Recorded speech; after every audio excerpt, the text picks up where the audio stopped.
All right, let's get into it right now. Joe Hildebrand, no fixed address, certainly when it comes to a show, but very much,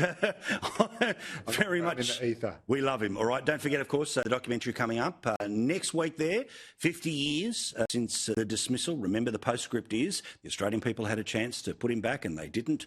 Twice. Anyway, Ross Goodell is the National Senator from New South Wales, and he's front and centre in much of the discussions of where we have been and where we'll be going. So, Ross, David Littleproud, and I thought it was really important, and it was a really important detail, but of course much of the media couldn't care less, which was he said, look, we no to net zero, but we still believe we should be reducing emissions. We just don't think we should be doing it at the same speed as others. Give me an idea about some of the work that you and others have done behind the scenes about what the alternatives are to how you reduce emissions if you make the decision that you did, which is, no, we're not going to do it, with this hardcore target set by the United Nations. So what are some of the early signs about how the Nats would assist that process? So we started with the basic premise of we have to do our fair share. I think that's reasonable in the world. I think everyone would back that. Nats, we always fight for our fair share, and we think we should do our fair share. So when you look at the OECD, not the rest of the world, we're not looking at, China, America, India and Russia that make up 56% of the emissions.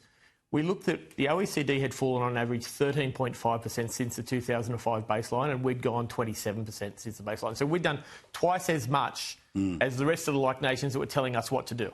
And we thought, well, OK, we're bearing an unfair cost on this. But going forward, we should continue to do what the rest of the world has. So we were looking at some method to tie ourselves to like nations, OECD countries, and keep that progression going forward in an affordable way.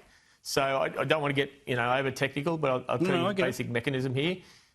The Emissions Reduction Fund was going up until 2017. The Climate Change Authority said it was a good, effective, cost, relatively cheap way of reducing emissions. We would fund that back. And to give your viewers let's just say we wanted to fall at 1% per year, which is better than the OECD have averaged for the moment. That would be about 4.5 million tonnes of abatement per year.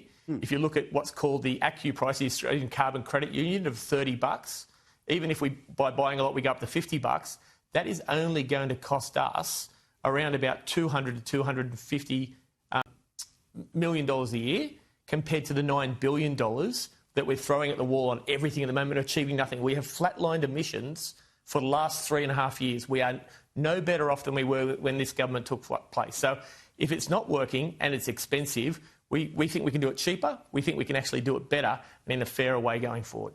And Joe, this is the contest of ideas, right? Yep. So if the Liberal Party end up matching the Nationals, you're starting to see again some of the behind-the-scenes working. Okay? Yep. Now, you personally could agree or disagree, but I think it's so important people understand that there is some workings behind it. My thing is, if the Libs are going to take a week to get to where the Nats were last week, then for goodness sake, on the day they announce it, could they please put on the table some of what Ross just said? Yeah, absolutely. And look, if it works, great. And this is where I've always been on climate change. I have no problem with nuclear. I have no problem with anything as long as it works. It looks like green hydrogen isn't going to work, at least not now. It may be that small modular nuclear reactors do work. It may be that wind and solar really is as cheap as Chris Bowen says it's going to be once all the initial capital expenditure has been paid. So, again, I think that is completely fine.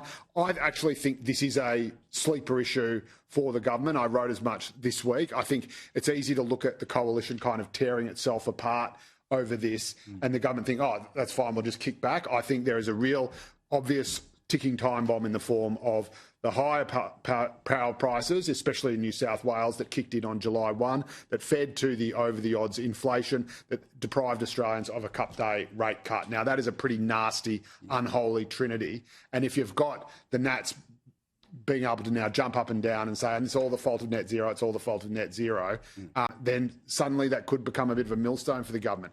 Where I think it is a bigger problem I likened it to sort of a suicide bomber. So the coalition will blow itself up, but could take the government with it. But where it really is just impossible for the coalition is that they are the ones who signed up to net zero. It was Scott Morrison who did it, not a noted Greta Thunberg-style environmental activist, but a pragmatist from the centre-right.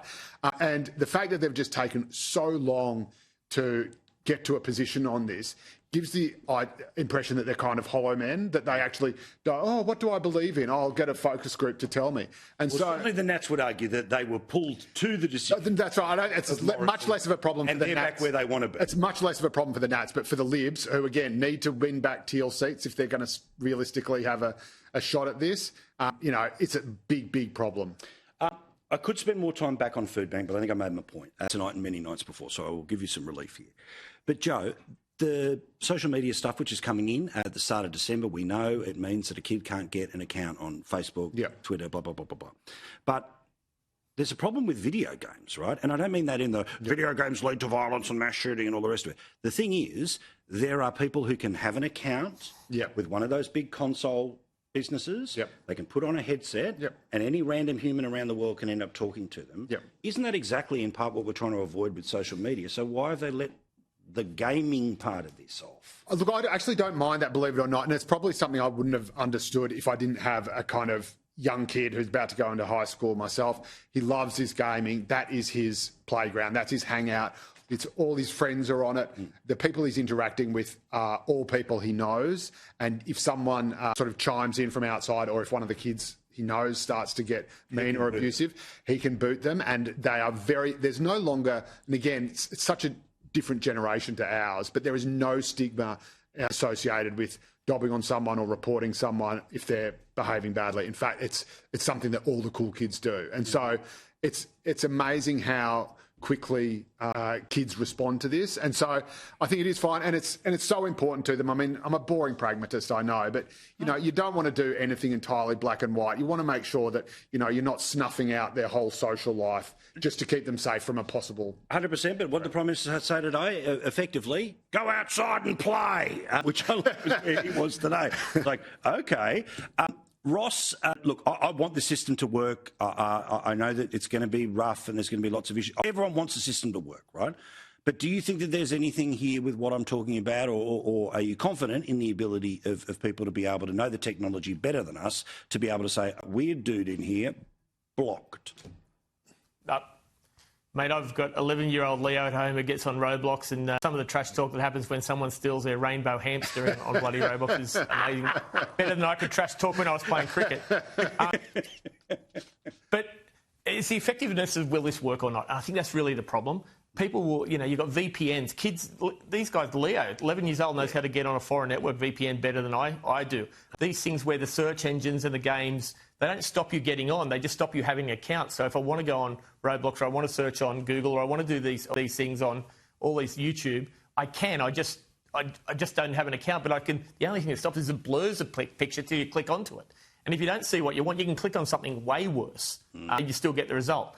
So I think it's a really good thing. I've had family members bullied. A female who would win beach sprints, and then the other girls who were jealous said, you've got the body of a boy, so she had an eating disorder. I've had all this. I spoke about it in Party Room. But I just think that the technology moves so fast, this isn't going to work. I think the YouTube ban, I've not seen that much pulling on YouTube, and I think it's a bit more censorship. But I don't think we've got the settings right. I would love it to work. I think we need it to work.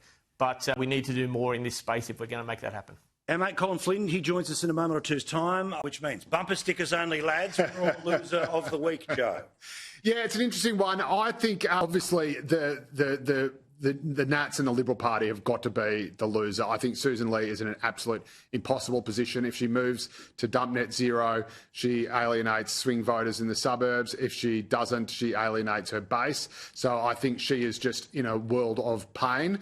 And I think probably the winner is going to be hopefully the moderate wing of the Democratic Party once this failed experiment of socialism in New York is laid out for all to see. Hopefully it will shut up the Green New Deal Dems once and for all. God love you. I love a long bumper sticker, but if I can actually get a bumper sticker out of you, Ross, winner or loser, mate, love you, Joe.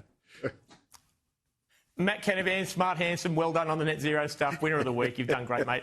And loser out there, Bureau of Meteorology. $150 million on a website that still doesn't work. You could buy a new 2025 Ferrari Roma and crash it every day for the amount of money, for a year, for the amount of money they spend on something that fails. I might put that to the test. Yeah, that's going to be a stunt. That needs a field experiment. Stun the weekend papers. Enjoy. Thank you, guys. Do appreciate it. I've got to go. Thank you, Ross. Thank you, Joe.